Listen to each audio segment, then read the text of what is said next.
Hello and welcome to DDOCast episode 395, recorded live on August 22nd, 10 o'clock in the morning Pacific time. I'm your host, Patrick. With me this week, returning is Axel from Axel DDO's YouTube channel. Hey, what's going on? Welcome back, sir. Thanks for having me. Yeah. He was in our show last week, which was debating the big stuff, which seemed to be a pretty big success. So I'm glad everyone really enjoyed that. This week's screenshot, the first one is Damascus Steel preparing for the trial of the Archons in the 234th screenshot of the week. I'm going to talk about that one later, actually. There's going to be a really funny thing that's going to happen later. But in any case, we like to talk about Dungeons & Dragons online nearly every weekend. You can watch us through Twitch, YouTube, the DDO forums, or from our website at DDOCast.com.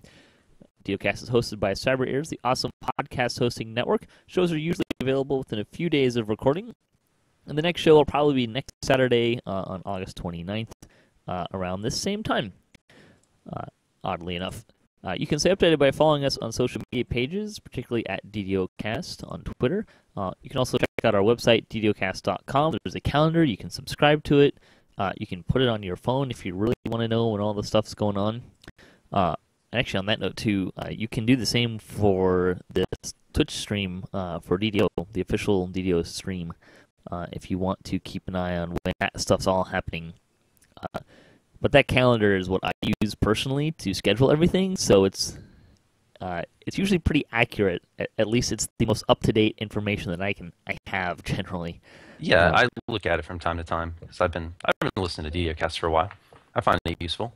Oh, well, that's fun. Yeah, there's someone. Yeah, one person, yay. It's awesome. On the podcast this week, we had 2 game updates because we had 2 weeks of news to catch up on as well. We're going to start by talking about necklaces.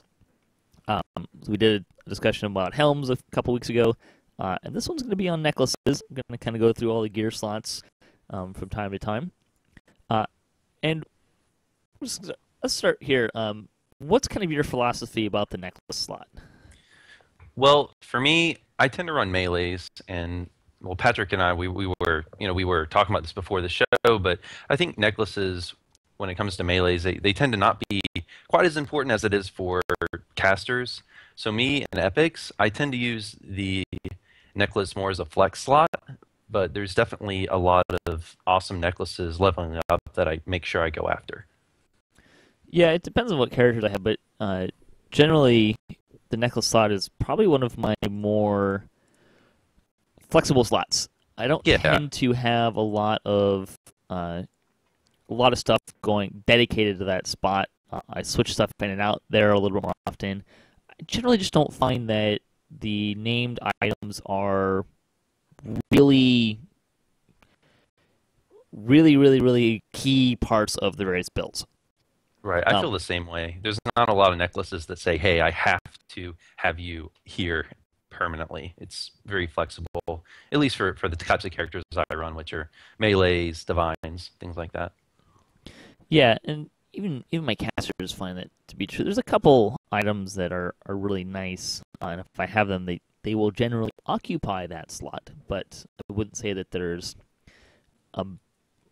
really necessarily in any one of my characters a major go-to all the time. It's got to be their slot. Unlike when we're talking about helms, I tend to have the best helm I have, and that's kind of where it is. The necklace is kind of a switching spot, but have some various options that I might need. So I want to start, we already started. I want to kind of go into what are some of our favorite necklaces that we like to use, or maybe ones that we just like to point out that are common ones that we use. What are some of the ones that you really like? Well, one of my most favorite ones that's always in my backpack is the Nyoko's necklace from Amrath, because it has 3 invis clickies on it, and I think they last, like 10 or 15 minutes? So it's really nice item to have in your backpack to replace 100 stacks of invis potions. So it's really nice for when you have to run through those adventure areas or get through parts of a dungeon that you want to invis through. Yeah, it's definitely a good one, and you can get that one. I don't remember which specific quest it is, but it's in the Shavrath Tower of Despair stuff. Yeah. Another one that comes from that area is the Draconic Necklace, which is a greater heroism clicky. The downside to both of these necklaces is they're level 18, so you can't use them early on. So it's you kind of got to be aware of that. But when you have them, they're very nice to have. Really, greater heroism is not. I guess you can get them both in the scrolls, but the greater heroism scroll is a little bit harder to use than an invisible scroll. Yeah, definitely. The other one that kind of comes from that area is the Oremi necklace, and it's not one that I use a lot, but I wanted to point it out because it has a +1 to key generation for monks, which, if you're a monk, that's really handy. More key is kind of crucial for monks. Yeah, definitely.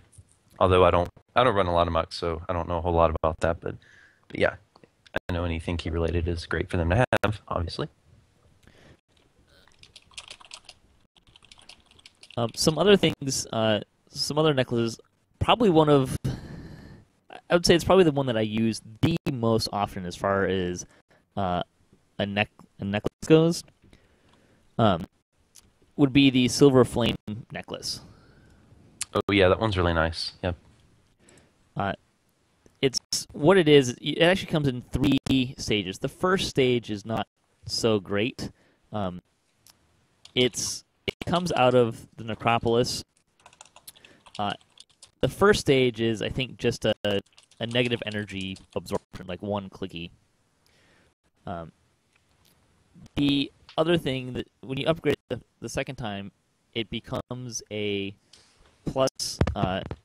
It gets death block.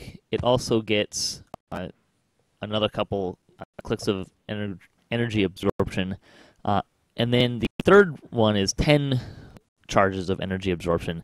You have to upgrade it through the various altars in the necropolis, which can be a little daunting. But even just the second tier it's death block, and it protects you from some negative energy, particularly like level draining. Can be really nice. It also will absorb negative energy damage. So if you're around a lot of arcane skeletons, they can drain it pretty quick. But it's still a death block. It's I can't quite remember the level off the top of my head, and I didn't write that part down. Yeah, I don't remember either. But I think it's probably like 5/9 or something like that. I really like using the I don't think it's a necklace, but the beholder optic nerves for any of that beholder related stuff when you want to run in and kill one without it, hurting you too bad. They are a necklace. The optic nerves are, yeah. Are they? Okay. Which is the Silver Flame. The upgraded version is level 11. The talisman is what so it's 5 is the first one, which is the 1 charge. 9 is gets death block. Level 9 is death block plus the 5 charges, and then level 11 is 10 charges plus death block. It also gives you protection from evil, which doesn't really do a whole lot. Yeah. It technically should prevent you from being commanded, but it doesn't seem to tend to do that. Yeah, I've noticed that too. It doesn't. The spell will, but not that version. The optic nerves, which we were talking about, is another one that's kind of nice and comes out of invaders. And what it's got search 7 and spot 7, which is kind of an afterthought. Really, the nice thing is it absorbs beholder spells. So every time beholders shoot rays at you, it'll just kind of absorb that, and it'll do it 8 times. It's got 8 charges on it, which do recharge, which is always really nice. I honestly haven't ever really had a lot of those. I think I have maybe 1 or 2. And now they're bound to character on equip, I believe. The older versions I don't think do that. But it's handy for fighting beholders. It's level 7. Back in the day when Elite was a lot harder, you'd get to Von 3 beholders, and everyone would always be wearing them. So Yeah. if they had them. Yep. I remember those days. Yep. If you could. Um, you have some other ones that you really like? One that I always get when I'm going through a heroic life, which hasn't been in a while, but I really like the Nightforge Gorget. It's from Relic of a Sovereign Past because it's a really early way to get heavy fortification. I think it's minimum level 9 item. Yeah, that sounds about right. Yeah, I don't know if that's the earliest, but it's one of the earliest levels you can get heavy fort, and heavy fort is really important because you don't want to be taking those critical hits. It's what can really kill you, that burst damage. For a while, it was like the only real way to get it. You couldn't find it in other ways. That was before the fortification was as ubiquitous as it was, and even then, a lot of people didn't go for it because you had to get the rocks throughout the different areas. So it was a Yeah. little bit of a trick. Yeah, I remember people fighting over the different ores. I don't think they were. I think once you picked them up in the quest, they disappeared for the other party members. I could be wrong on that, but that's what I remember at least.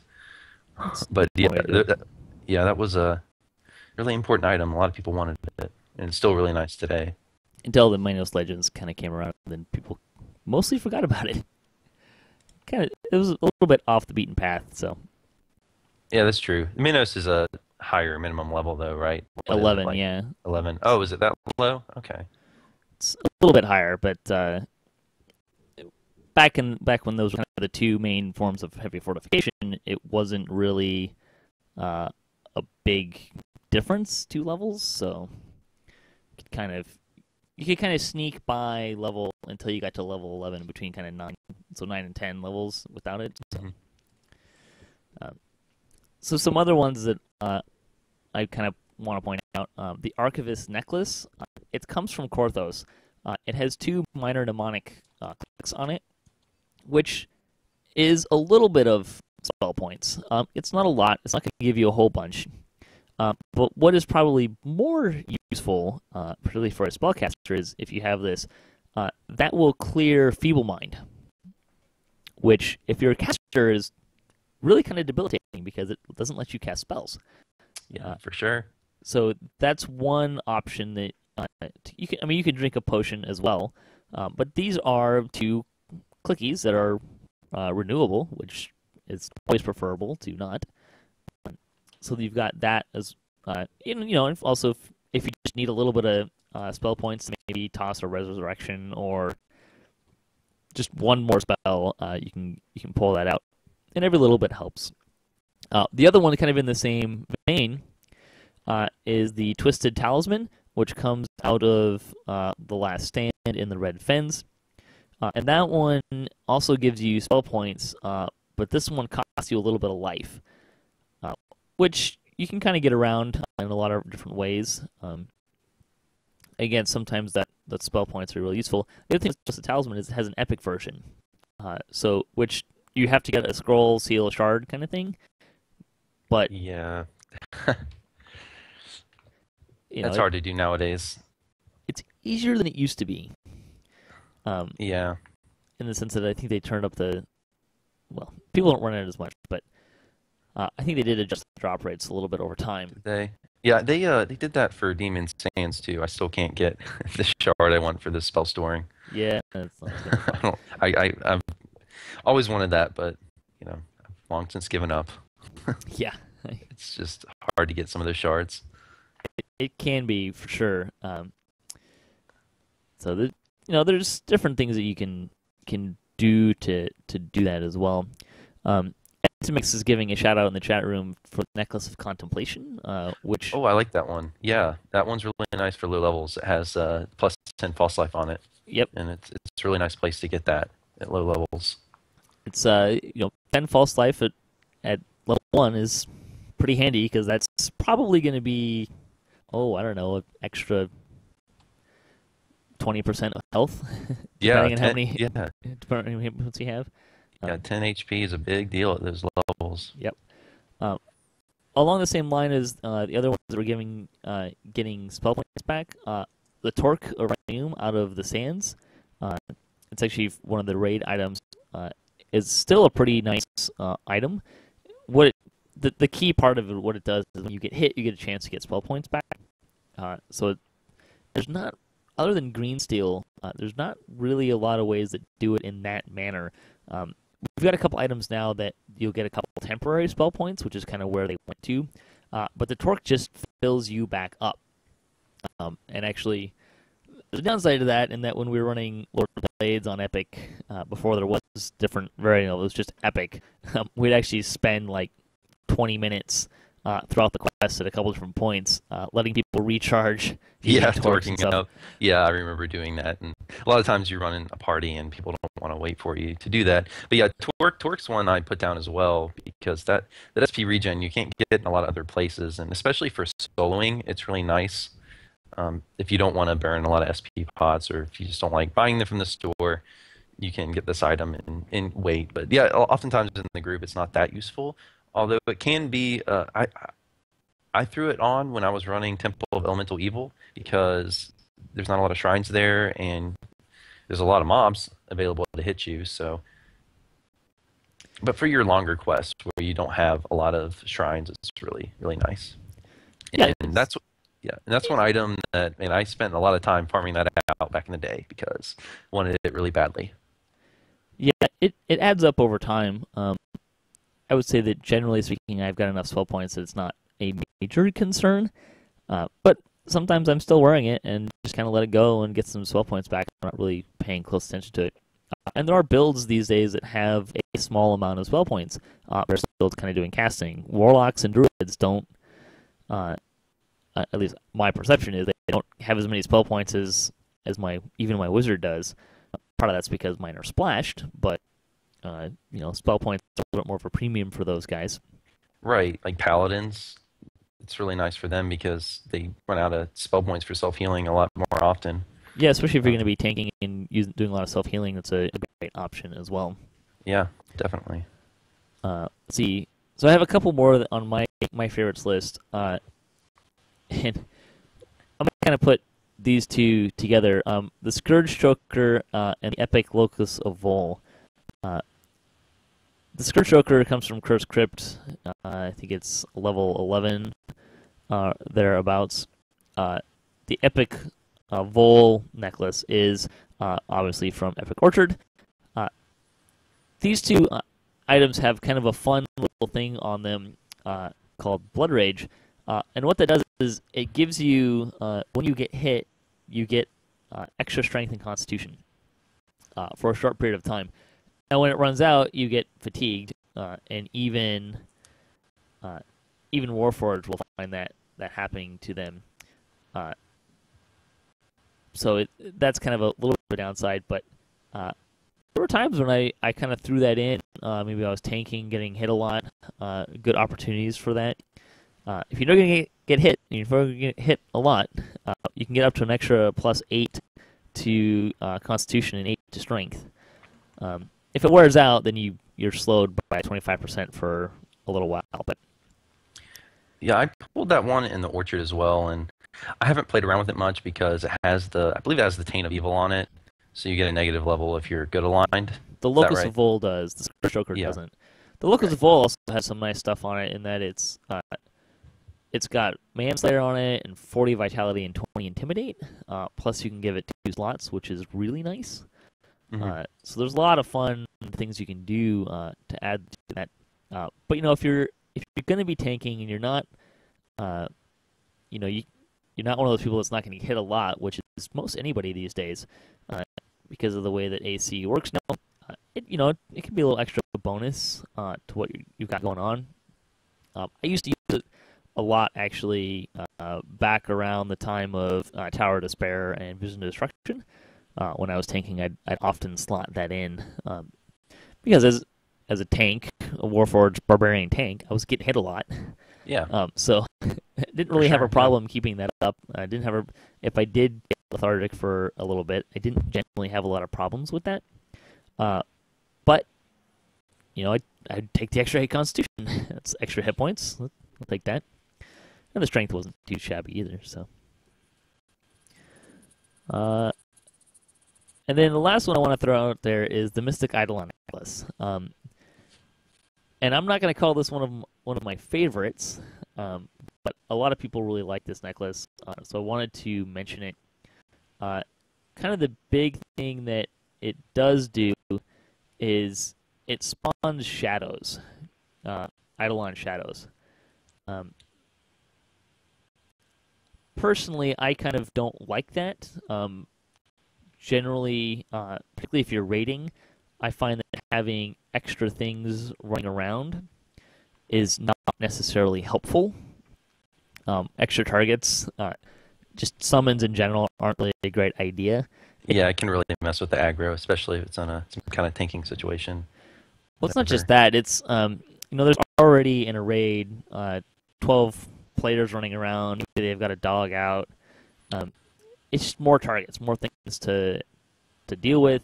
And I have observed on occasion where we get lag locked, and then a shadow dies, and then there's no more lag. It's all gone. Yep.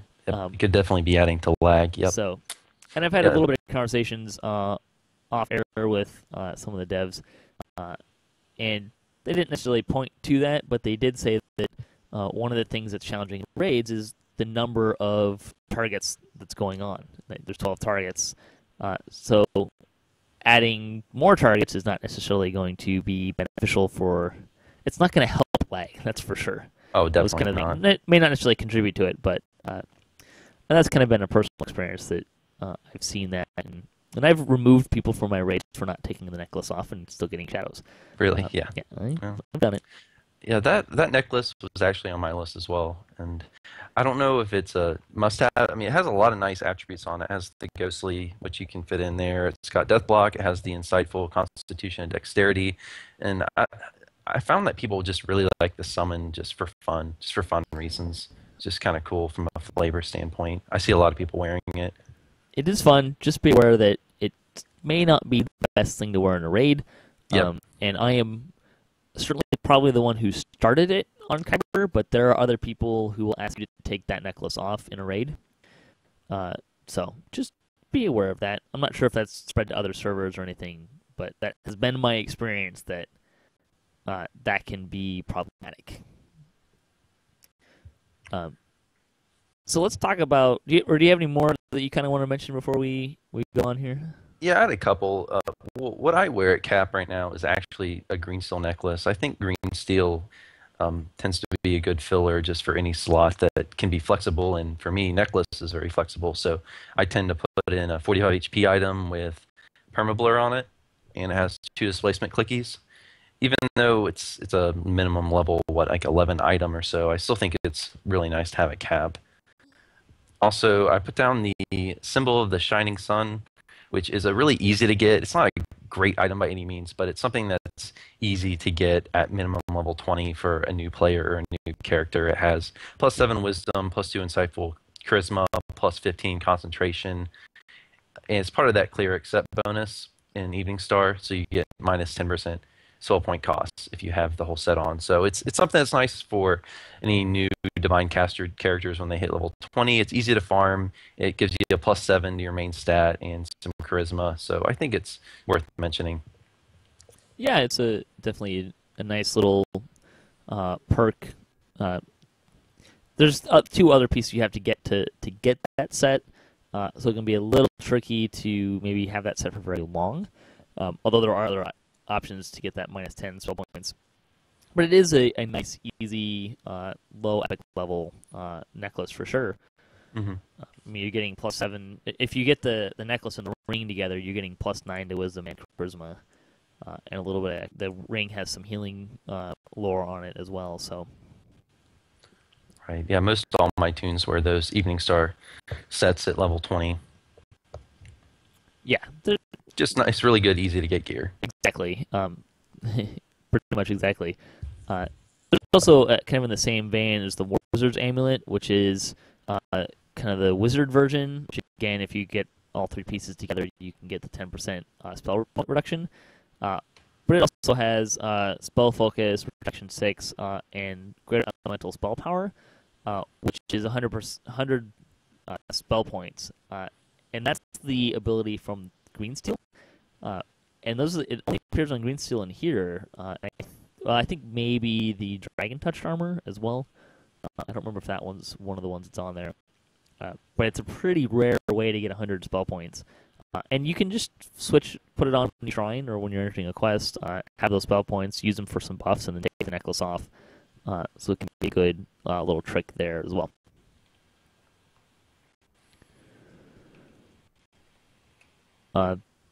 Any of the other ones that you wanted to give a shout out to before we talk about best in slot stuff? I don't think so. That's all I got. That's all I had on my list. So let's talk about best in slot items.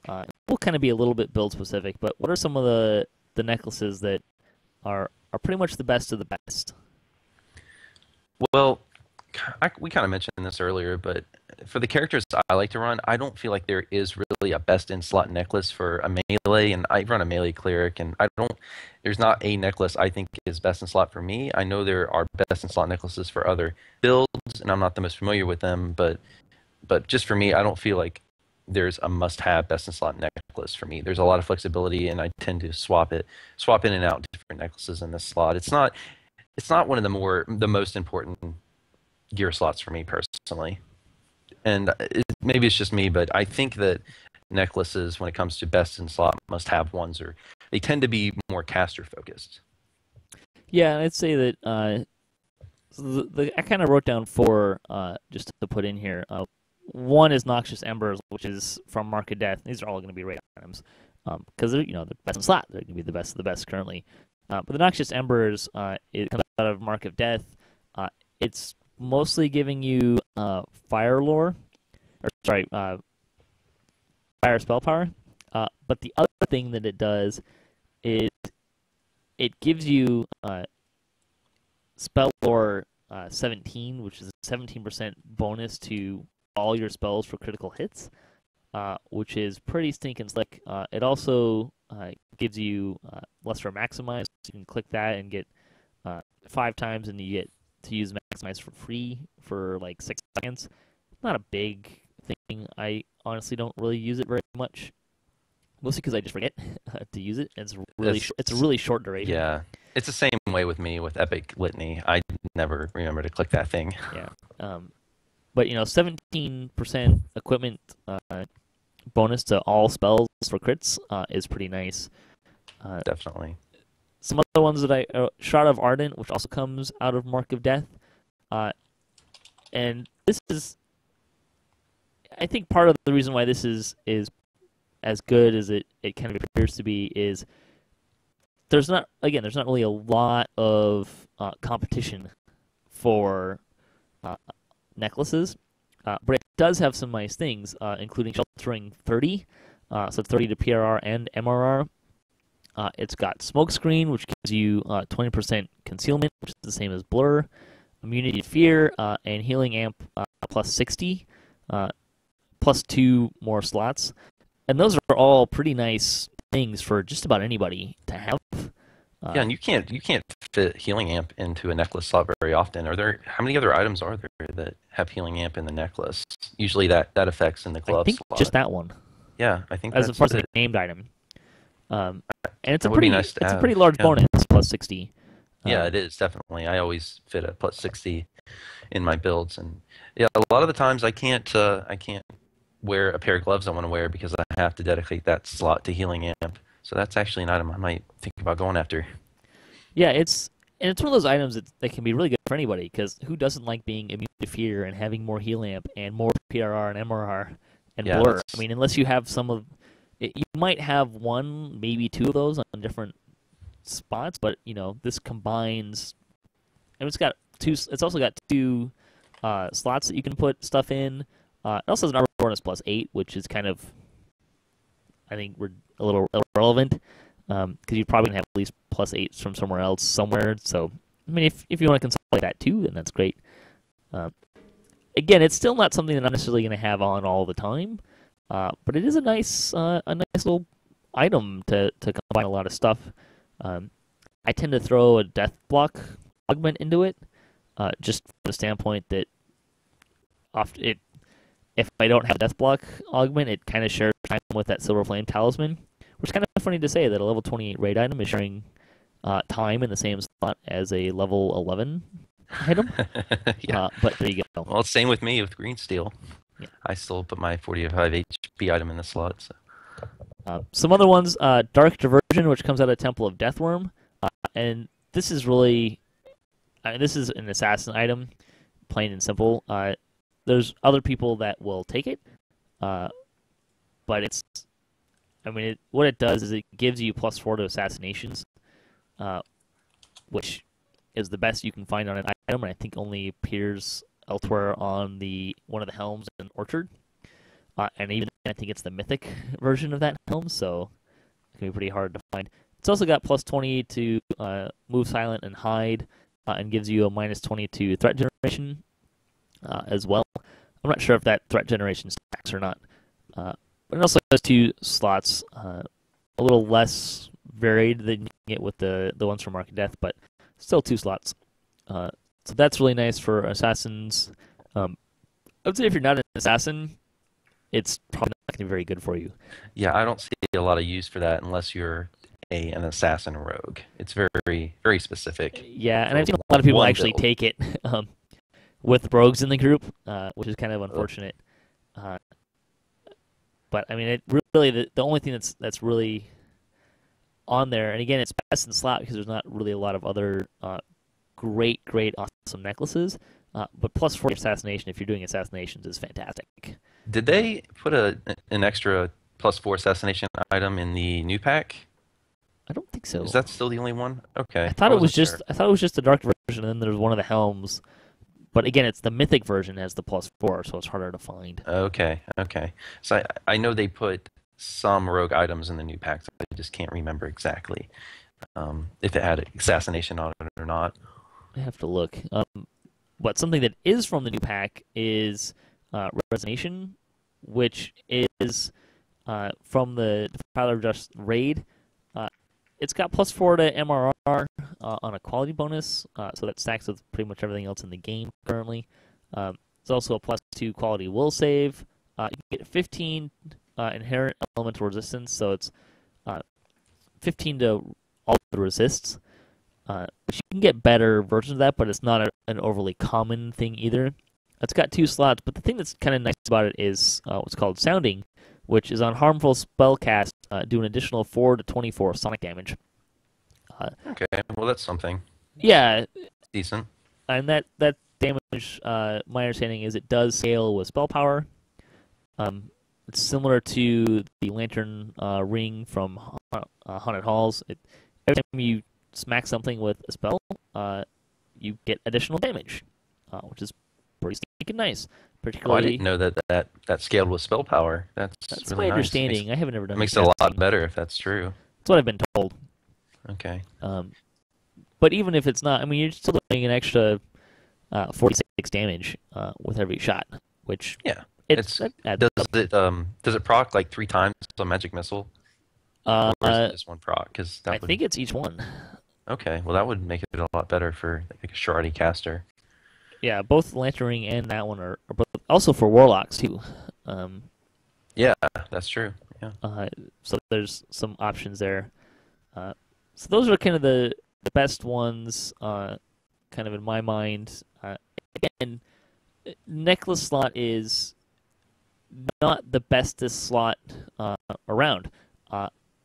Now, I'm not saying that's a bad thing by any means, because we were talking about this, and we're going to talk about it now. It's a slot that we have a lot of versatility with. That we both were saying that this is a slot where we're kind of swapping stuff around a little bit. Much more situational stuff going on. I know some of my guys have the Storm Reaver's Amulet that they swap in occasionally. Depending on what's going on, for a little extra damage. That one has with your melee, you get a chance to do extra electrical damage. There's some other stuff on it too, but that's clearly the reason. But I find myself switching back and forth a lot, and also using a lot more random gear here than most other slots. What are some of the things that you are looking for? Maybe it can be in named items, but in random gear that you kind of are switching in and out of the slot. A lot of the times it's deadly. especially on melees. Deadly comes on a lot of random loot gen necklaces, and deadly's in effect. You can't find a lot on named items, so it's a lot of times I will use my necklace slot for the best deadly I can get, and also for charisma sometimes because you can find a lot of high charisma items on random loot gen. Yeah, I think deadly is a good option. I often find myself looking for deadly with spell power, or not spell power, spell points. Particularly for kind of more of my melee classes, because when you get into epics, having a little bit of spell points, you don't need a lot to effectively use a lot of those Destiny abilities. But having some is really handy. It is definitely. You get extra, just extra cocoons, or the aura thing that Divine Crusaders can drop. I mean, even if you're just in an off Destiny thing, leveling it up, it could just be really nice to have some of that. It is. I always try to fit an extra spell point item in somewhere because it is really nice to have that extra few hundred spell points. I tend to use my cape slot for that, but you can definitely use your necklace slot as well. The other thing I like using necklace for is to fit in resistance. That's a great way to go. Boost your saves. Yeah. There's a lot of kind of different options that you can use with that, but I think those are kind of the ones that. And I think when I'm leveling up, a lot of times I'm throwing a stat in there, whatever stat I happen to need, just because it's kind of seems like there's always one stat that I always end up in my necklace slot just because it's the one slot that's open that I haven't found something for. And you can find most stats on it too, I think. Yeah, you can find a lot of stuff on it. Like necklace, like we've been saying several times, is very flexible. You can find a lot of stats on there. A lot of really nice stuff. Like flexibility.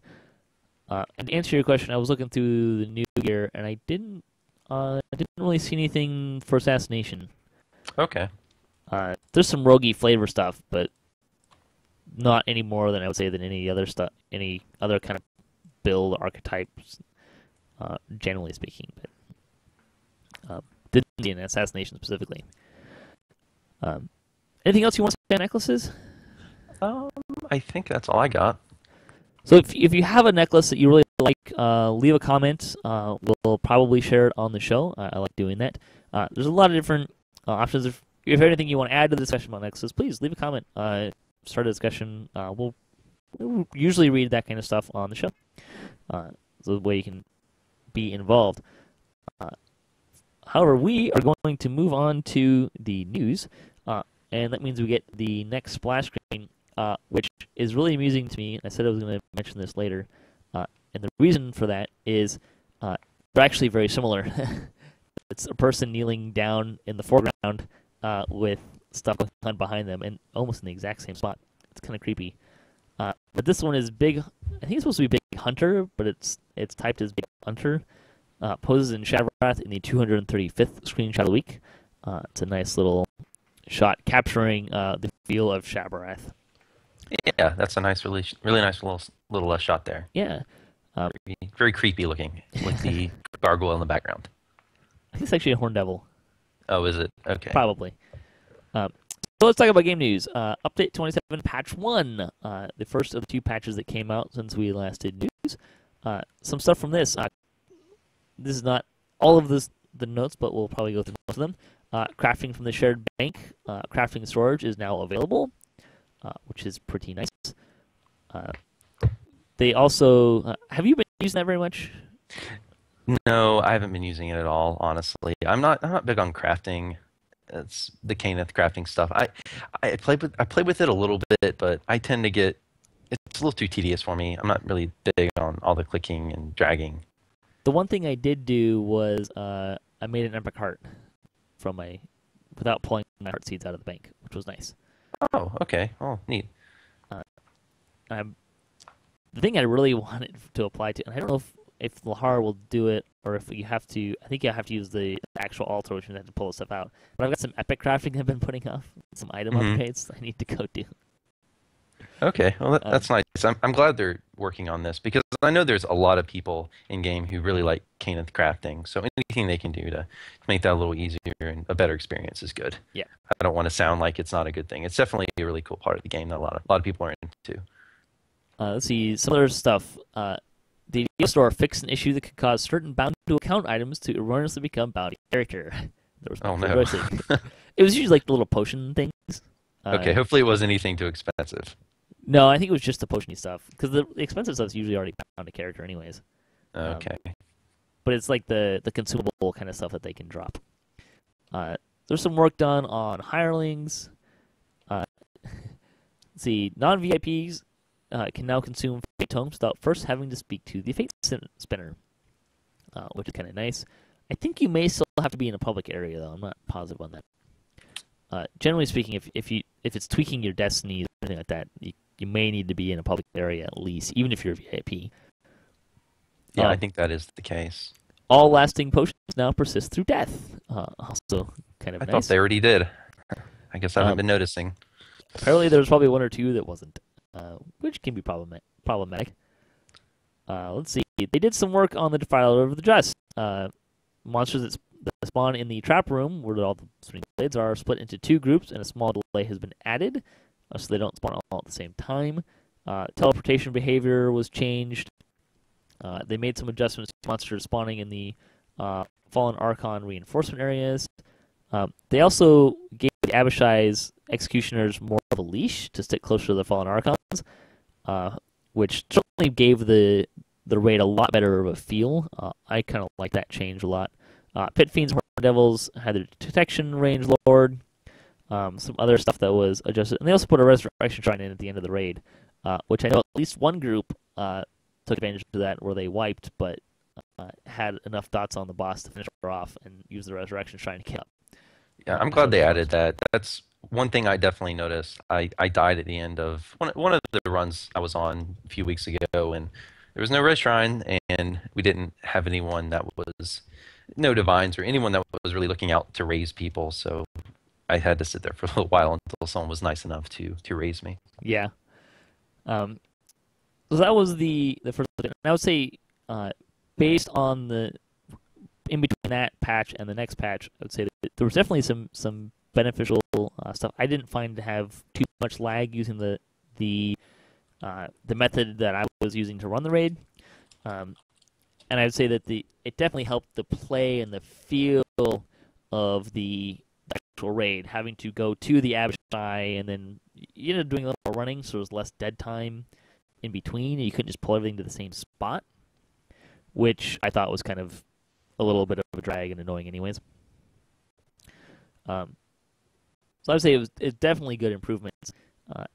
And then this week we had Update 27 Patch 1, which, amongst other things, removed everyone's tomes, which meant that they they had to bring the servers. They had to bring the servers back down and did a rollback. It was kind of amusing for me because I was at work and I probably only lost out on maybe an hour's worth of gameplay that I could have had anyways. Although I know there were probably, that time whenever there's a rollback, there's always at least like a handful of people that got the one thing they were really looking for in that amount of time. Now they're not going to have it. Yeah. To which I would say, sorry, that sucks. Well, I didn't realize that the fix involved a rollback, actually. Yeah, I think they rolled back to before they brought the servers up.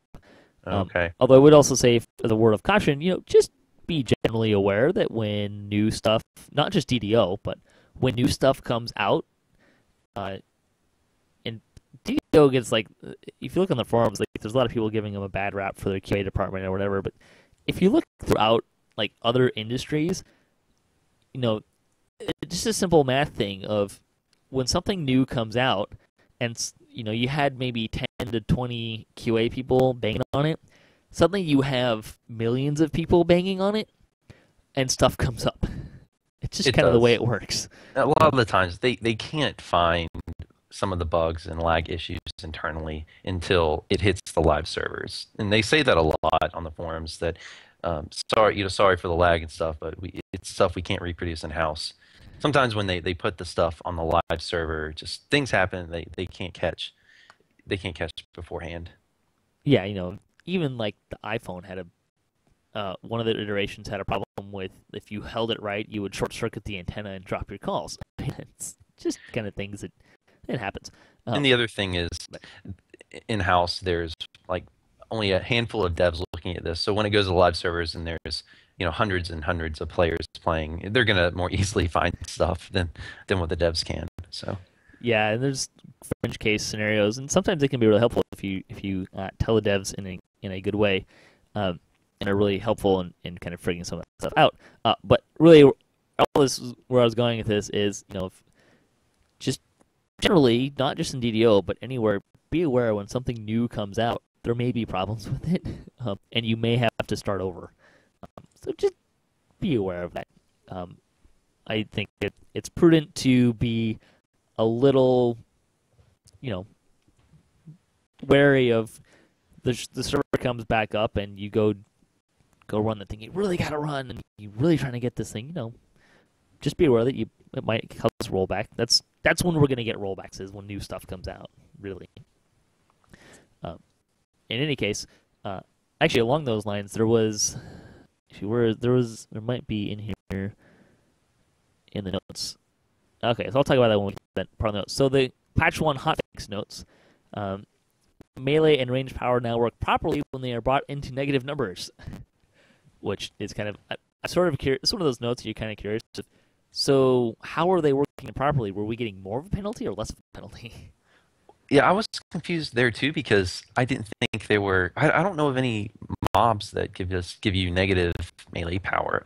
I looked on the forums and someone said that this was related to a warlock enhancement. Maybe it's possible it's also applying to monsters too. Yeah, which I don't again, know. the same question kind of comes up: were we getting more benefit or less benefit out of that?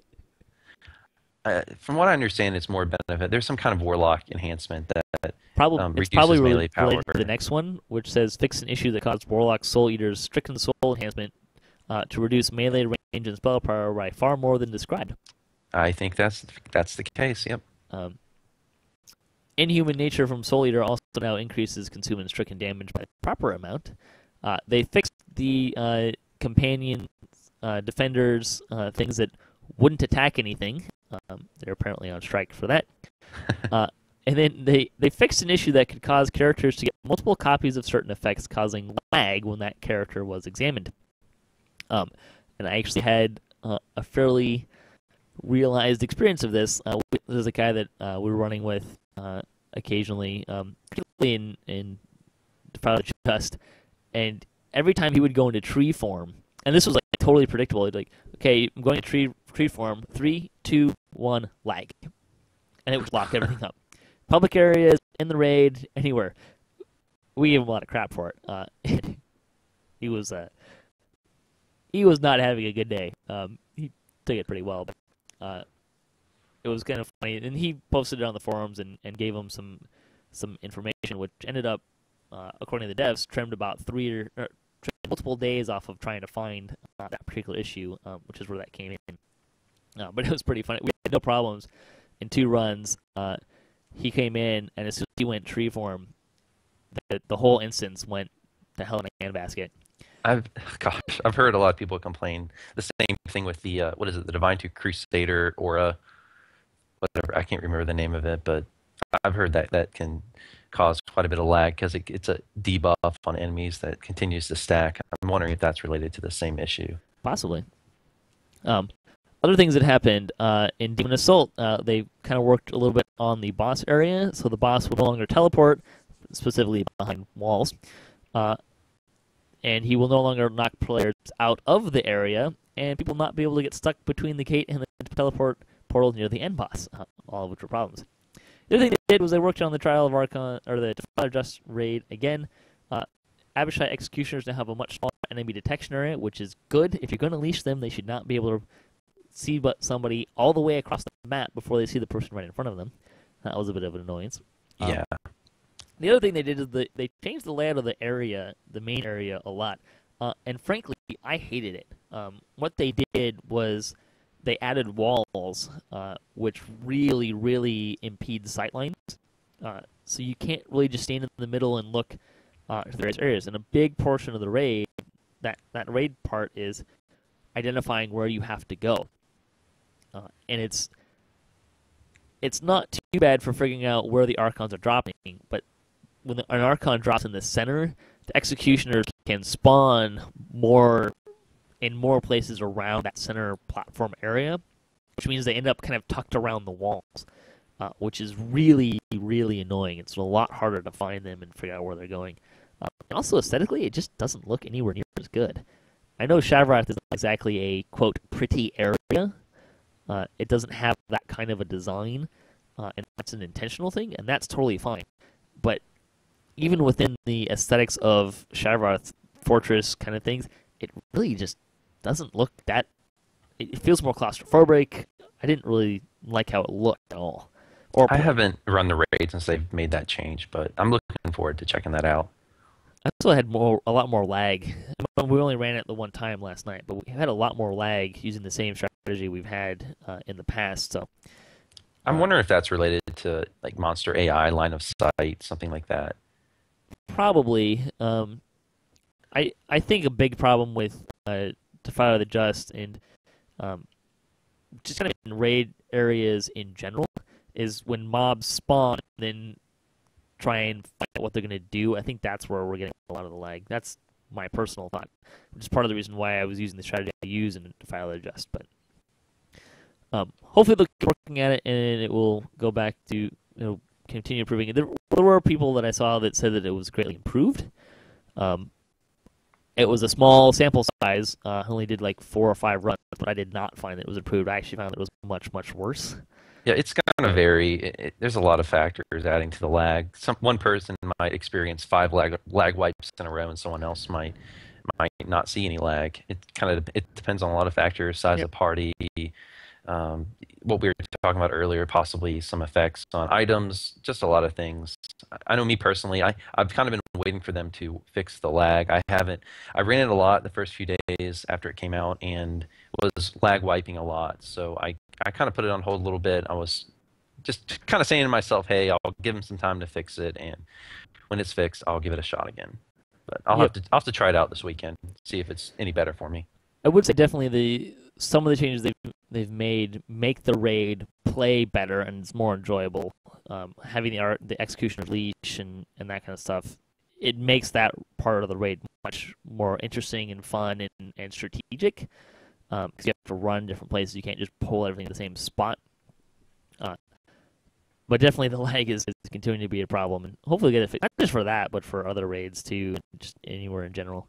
I'm glad they're aware of it. Yeah, it's definitely improved. The lag problem is definitely improved over time. But I would say pretty much from Motu on. Motu kind of had a big problem, and it's kind of been there ever since. Slowly been chipping away at it. So. And then we had the Deathworm lag issues for a long time, and I'm glad at least with this raid they're aware of it right from the get-go, and they're on it and they're working on fixing it. It seems like with the Deathworm lag, it took them a while to become really aware of how bad it was. At least that's what it seemed like to me. And it took them quite a while to really get on that lag. But I'm glad that at least with this new raid, they're working hard on it. You can tell. Yeah, and it's definitely, I would say this round again. This is 4 or 5 runs, and admittedly, part of the problem was we were trying to run it on Epic Elite, which meant we had a lot less room for error involved. Oh yeah. So, and it was the first time we'd run it on Epic Elite too, and stuff hit a lot harder. And there was just a lot less margin for error. But it seemed my experience of that one night of trying, I think it was like 4 or 5 runs, if you count the one that we didn't even get to the ballistas before we decided to restart, was a worse experience. But I would say overall my experience of the raid has improved, particularly from a play standpoint.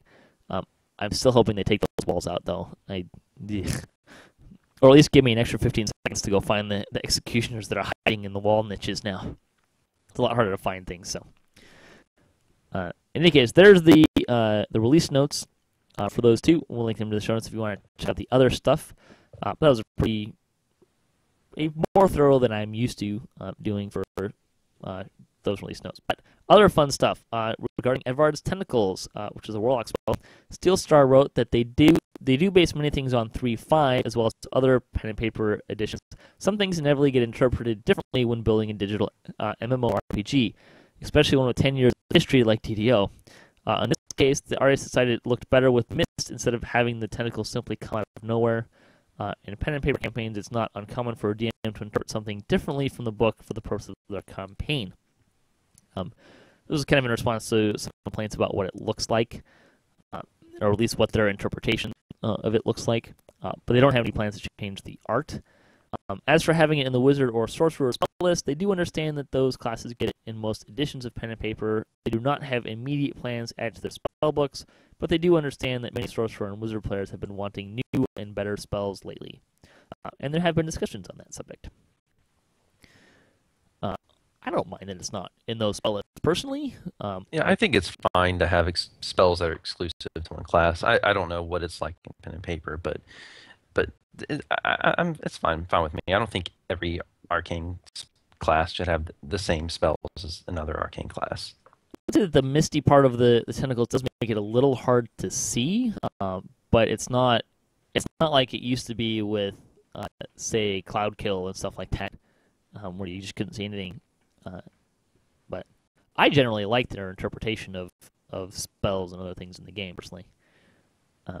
See, there was some questions and discussion on having an option that you could do an epic reincarnation followed immediately by a true reincarnation without having to level your character back up. They have discussed an option like this, and they do know that many players could benefit from it. However, as many people have probably guessed, reincarnation is somewhat complicated. Adding a new type is a relatively large amount of work, triply so for something like reincarnation. The work is inherently tricky. The consequences of getting it wrong are very high, such as a permanently broken character who can never log on in again, which means they inevitably spend even more time manually verifying code changes and testing them. Sadly, it's not something that can happen anytime soon. As mentioned by a couple people, they've thought about trying to put in something like, quote, save my character choices as a path option, allowing you to just load up previous character choices. It's also fairly hard, but advancing on a path is pretty quick, and it could potentially mean players could easily share builds in-game or save to disk. It's not exactly the same as what you mentioned, but it's something they'd have to think about carefully and what the right design would be before even attempting the moderate to difficult technical parts. Also, do not interpret any of that to mean as they are actively working on something. It's all just kind of into the theoretical phase. Yeah, I don't know how possible that is coding-wise, but man, if they could do something like that to where you could just click on your epic reincarnation and level me back up to 20 as I was before, that would be so nice. Because right now, I know whenever I do an epic reincarnation, I have to set out a lot of time to go back and re-level it up. It's a lot of clicking. I have to reset my spells. Just a lot of stuff that isn't playing the game. So anything they can do to eliminate that dead time would be really nice. Yeah, I certainly wouldn't complain. And I certainly have been victim to the, cool, I'm done leveling and now I'm back to epic levels. Oops. Messed that up. It was my bard. I think I forgot to take concentration as a skill at one point and then tried to cast a scroll and it didn't go very well. Oddly enough. It's a lot harder to cast a scroll when you don't have any concentration and you are getting smacked around. C. Morgan also mentions a good one is stuff in the hotbars, which is definitely a bit of a pain. Yeah. It helps that I have a very common way of doing my hotbars from character to character, and you can save the layout of the hotbars at least. You still have to put everything in it, which is a pain. Mm-hmm. But that's what I do when my guild grabs me and says, hey, we're going to run something great. Get all my action points spent and everything, and hop in the quest, and then park at the front and start doing my hotbars. Yeah. Thanks for the XP, guys. Yeah, I've jumped in quests before after Epic Reincarnation, and I realized I didn't select any spells on my spell book. Yeah, that's a hazard of life. But I don't know. I also take notes too, which really helps. Oh yeah, I have my build. I have notes in Excel with my build laid out and everything. Yeah. And screenshots. So that stuff really helps if you know what skills you're supposed to take and what level progressions and feats and. I don't generally use the character planners. I know they're really good, but I generally don't need that detail of information personally. But Yeah, same here. I don't use them that much either. I tend to just go on Excel and make my own spreadsheet. Yeah, but I'll keep track in my spreadsheet of what feeds I take at what level, Hmm. and kind of plan out, think about where I want to go with it and stuff like that. But see, Vergwil was talking about bugs. They really do like getting bug reports, especially detailed ones that have reliable steps to reproduce an issue.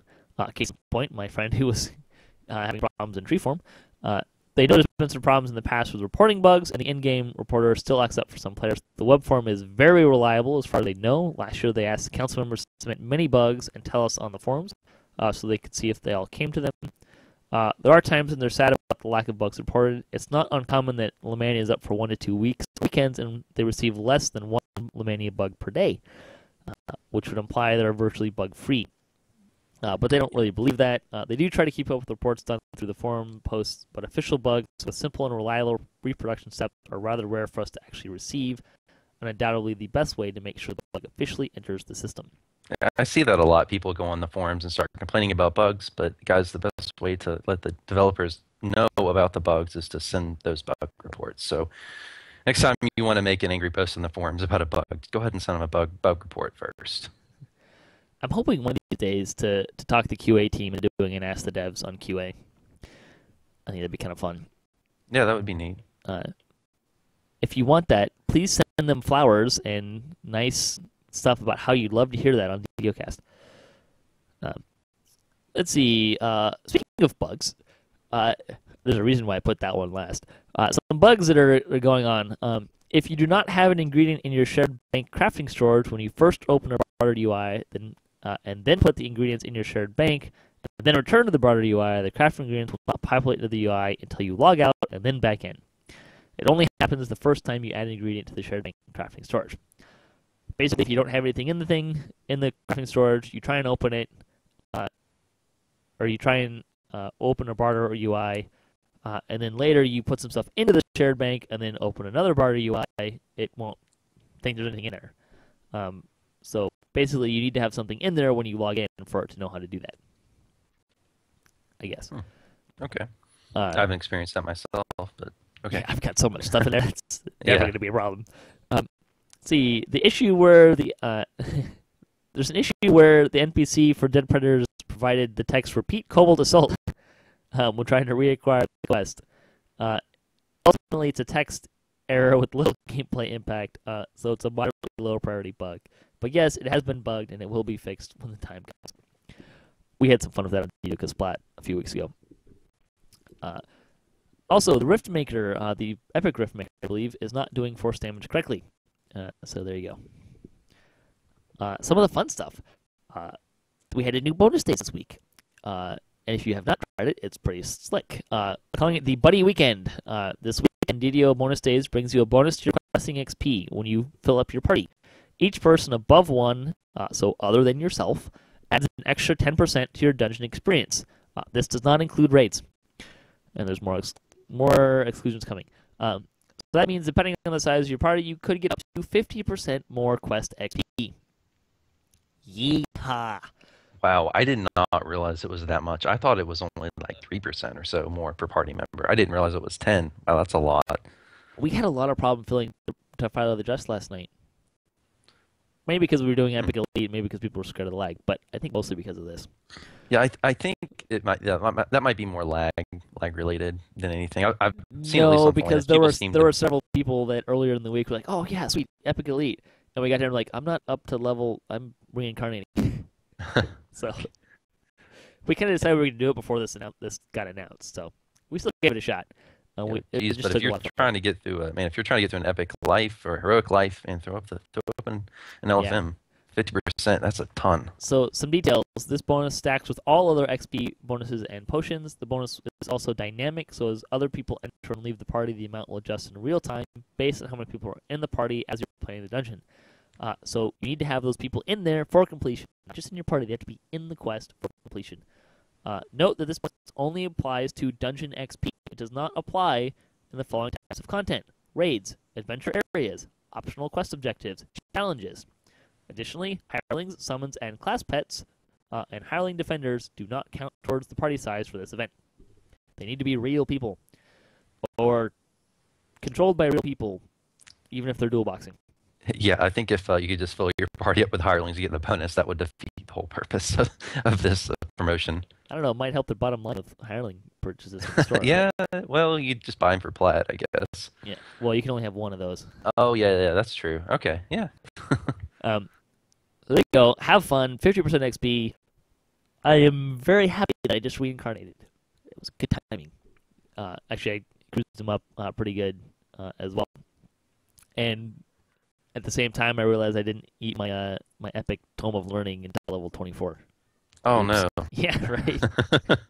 No. Well, at least those are the easy levels you get through. Yeah, Those are right. pretty fast. Well, I was like, I was at least halfway through epic levels. And then I logged in and was like, oh, did I eat that? Ah, dang it. So, there you go. Oh, well. Still made it through pretty easily. It was only his first epic life, and I just ran out with 28 and reincarnated him, because now he's going to be a warlock.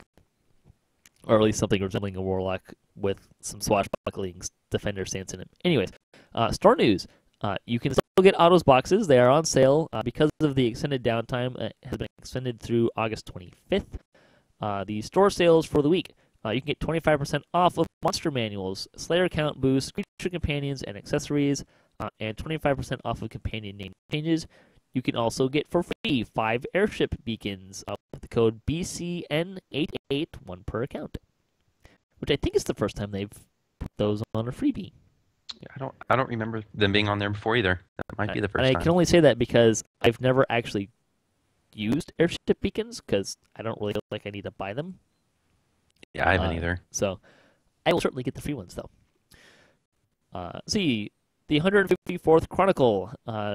Kozezu was looking at your best no-kill runs, which I will link to in the show notes as well. Basically, what he's doing is he started a forum thread where you're invited to run a quest and see how few things you can kill. It's the Repository of Sneaky Endeavors is the acronym. Basically, you complete a quest with as few kills as possible, and then he's going to keep track of quest completions with the fewest kills. Basically, that also means that, if you run a quest and kill 100 things, you can still submit that. Someone might beat it really easily, but you can still submit it. It's kind of a fun little thing. Be a fun little challenge. Stinging Bee looked at defeating Eudonia on an Epic Elite. Is that the new raid? I don't know. I don't know boss. what boss what quest that boss was from. I think it's the new raid boss. Okay. Bill Jones teased a new video coming in October. DDO Wrath. That. Yeah. He has a YouTube channel. I watch it quite a bit. I think it's called Dirty William. Yeah. He does a lot of DDO stuff, so it's cool. One of the cool YouTube channels you can check out. He does a lot of gameplay stuff. We'll bring some of that up later as well. See, the Guildhall Gamer Central is a small Orion-based guild looking to grow. The group is made up of adults who want a place for family and friends to get together for good times. The comment for the week: if you were a Warforged, would you give yourself wheels? Yes, and they would be Transformer style, so I could alternate. Okay. If you could alternate, that would work. But when I read this, I said no, because how am I supposed to climb the Coalescence Chamber with wheels? Yeah, right. I think there's too many stairs. Maybe you get spikes on your wheels that'll stick to the wall, so you just go straight up the side. That would be an improvement to that quest. Fansite News. DDO Players News was joined by Confessions of a Geek Mom for their episode. We got a shout out for episode 393, where we reviewed updates 26 and 27. The Shady Rogues to the Glade Watch Outpost. DDO Gamer crafted weapons from Temple of Elemental Evil. The Order of Syncletica looked at improving armor class. And Enrique profiled Hestus in a new blog post. Let's see. Death by Dwarf was also a new DDO stream show, which was mentioned there. And they also mentioned that DDO community has created a subreddit, which I don't actually know what that means, but there you go. I don't use some of that stuff. I don't use Reddit much either, but it's just a forum, from what I understand, just another offsite forum. The 155th Chronicle. We get 2 of them this week. Lessa released more challenge tutorial videos, Enzite Bob sent a postcard from the Palace of Stone. Let's see, events. The Heroes of Hinfolk will host a trivia event on Galanda on August 29th at 11 a.m. p.m. Eastern Time in the Anvil Fire Inn. The Journeymen are a light role-playing guild on Sarlona with plenty of in-character and out-of-character activities, including raid nights. The close-knit band of role-players meets on Sundays in the Bogwater Tavern in House Fjorlin for an open house every week. The comment, what do you think the three people in the image above are talking about? I'm gonna have to pass on this one. I didn't even see this, to be honest, in that chronicle. So, and usually in these pictures, you'll have someone doing something crazy, so you can throw in some funny mad lib. But here they're just sort of standing there, so I don't know what to say. The first thing that comes to mind is a drug deal. That's true. They're kind of standing on a street corner. Yeah. Someone's armed. It's a little sketchy. Let's see. We got a shout out for our Big Stuff debate episode. Again, had a lot of good feedback on that. Glad you guys enjoyed that. The Dams of DDO went to the Vale of Twilight. The Players News looked at the newest patch and discussed the upcoming level increase. The Shady Rogues went to the Caverns of Cormar. I don't even know how to pronounce that name. Xenix. By a vowel. Muses about Cobalt security. The Enrique was looking at Devil's Details. Let's see, other stuff. Genomai166 joined the DDO stream on Wednesdays at 6 p.m. And we had a new customer support guy join the team as well. And Wizards of the Coast was previewing Zugat Moy's appearance in an upcoming pen and paper adventure. Okay, so some of the stuff that I pulled out from various places. Some DDO videos. Notes to Strike a Chord had their 6th episode. This is the Bard guy, who's a fantastic Bard. I don't know if he's intentionally role-playing the Bard, but he's doing a fantastic job at role-playing a Bard. He talked about his top 3 quests in the levels range of 1 to 3. The Video Wrath teaser trailer from William W.J. is announcing an upcoming series of DDO Wrath. It's kind of what it's going to be, but I will say he has a nice Batman voice. Yeah, I commented to him. I said I have no idea what this is, but I'm excited about it. And yeah, he does some cool stuff with his voice. He's trying to make it a little role playing to it. He also has a link to one of his permadeath episodes as well, so you can get an idea what he's doing. Voodoo Spice was working on Gingerlocks, his warlock, his 14th episode where he ran an Elite of the Blighted. One of the, perhaps, I'm not saying this in a bad way, but perhaps one of the most tedious quest mechanics around. That whole chain has some quest mechanics that are different, which makes them interesting and fun, but at the same time, they can be a little annoying. For sure.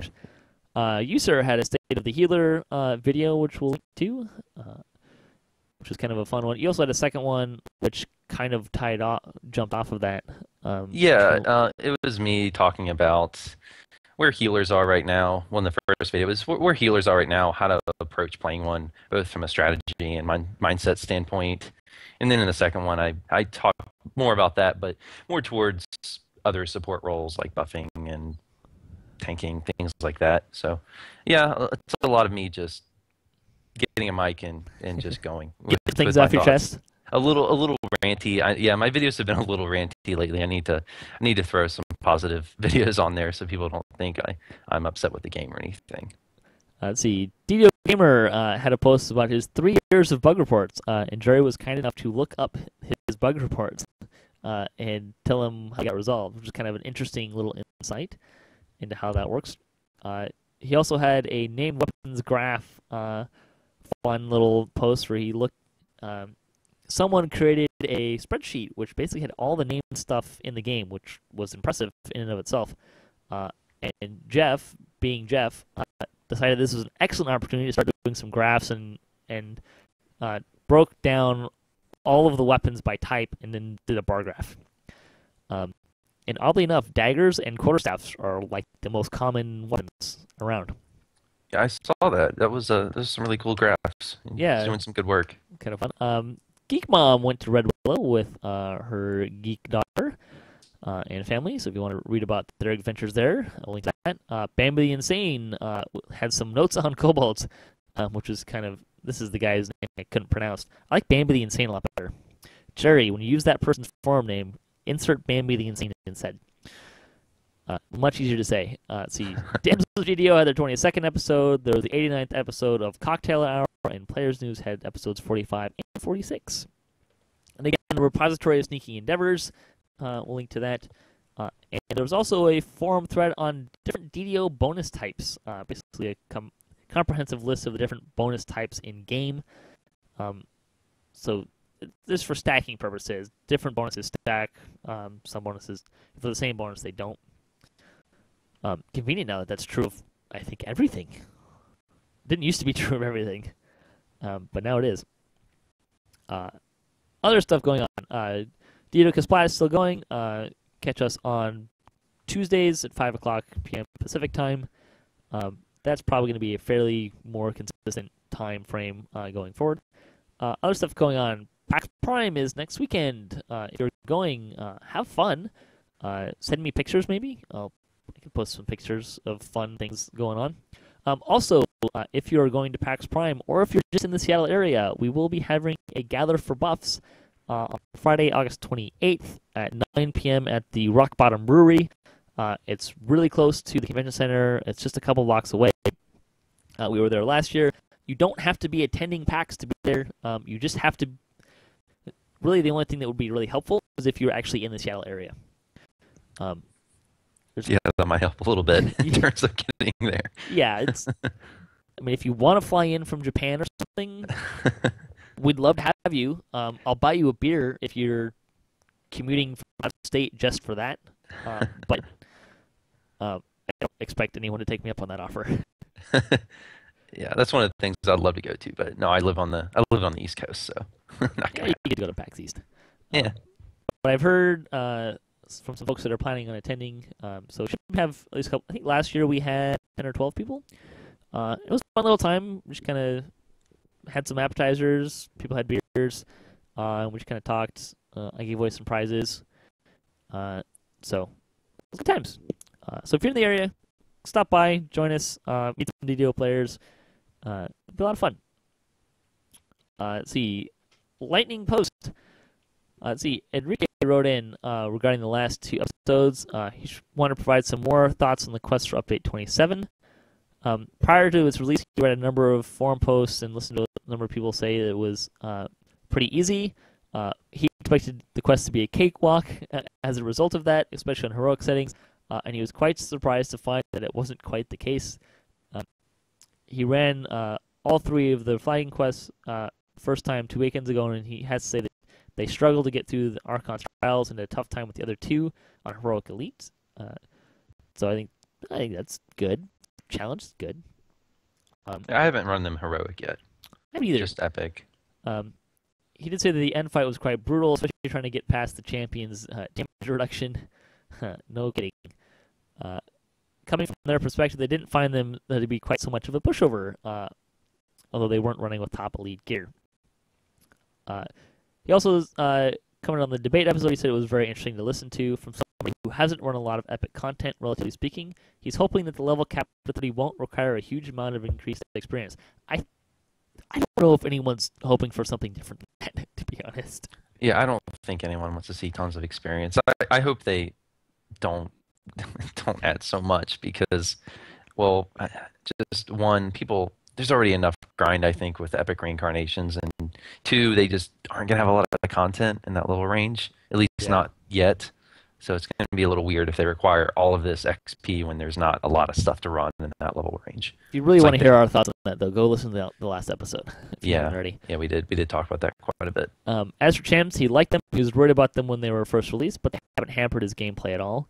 I'd be curious, though, if they could see how many champions they defeated in the monster manual, which is the counter to each monster. Which would be kind of fun, but I think probably ultimately irrelevant. See, Beethoven put in regarding our debate episode and shared his thoughts. Here we go. Do we need a new difficulty? No, he says. They need to increase a bit of hard difficulty to make it hard. Of course, he would not be opposed to a new difficulty if he could play it. The worst rate, he agreed with Titan. He's played DDO for 6 years, and he's never played it, so he Doesn't need it. What do you want to see in a raid? Cinematics. Also in a normal quest, the question was about raids. Are class balanced? Yes, but they shouldn't be. They are not balanced in D&D. I don't know if I would say that. However, the ranger needs his animal companion, and more fighter-only feats should be added. There's some places where we can get some stuff added. I don't know that rangers really need a companion. I certainly wouldn't mind more feat options just in general. It wouldn't make a huge difference, honestly, if we're talking balance. I don't know that I would say that D&D, there's some balance. You also got to keep in mind, when you're talking about pen and paper and even in DDO, that the balance thing is kind of going all the way. You have to consider the whole life of the class. Some classes are more powerful at lower levels, and some classes are more powerful at higher levels, so there's a little bit of a variance in there as well. Let's see. Are Monster Champions good for the game and working? He never actually champions. He's made a video showing how hard it was to solo Elite after they came out, until they nerfed them. So if the objective was to make people group, they succeeded and failed 3 days later. Honestly, he doesn't notice Monster Champions if they are melee from levels 1 to 4, and casters levels 1 to 8, more or less. If they're like in the beginning but optional, they would be good for the game. What system needs to be revisited or expanded? He mentioned Cannon's crafting, and also the old epic item upgrade, the scroll seals shards thing. Let's see. MRR and PR are good for the game. PR is okay and understandable. MRR is not okay. It shouldn't exist. He's kind of calling out, they have a magical damage mitigation system called spell resistance. I don't, and I think what his email kind of goes on to say is, I think he's kind of got a misunderstanding of what spell resistance is. Even in pen and paper, it doesn't affect a lot of spells. So there's a lot of spells that he's kind of referencing that that's not true. He does mention, though, move, like moving your character around, which I understand and definitely support. Move your feet, for crying out loud, for sure. Absolutely. However, I have often found that there's a discrepancy from where I think I am and where my computer is telling me I am, and where the server thinks I am and where the server is telling the monsters where I am. So that's a little bit of a trick there. Regarding XP to level 30, let's see. It says you only need to play every quest once to get to level 20, which is true even in your third life. And actually, if you play every quest, you'd get there before then anyways. He'd like something like that on epic levels. However, the number of current epic quests would kind of break that down,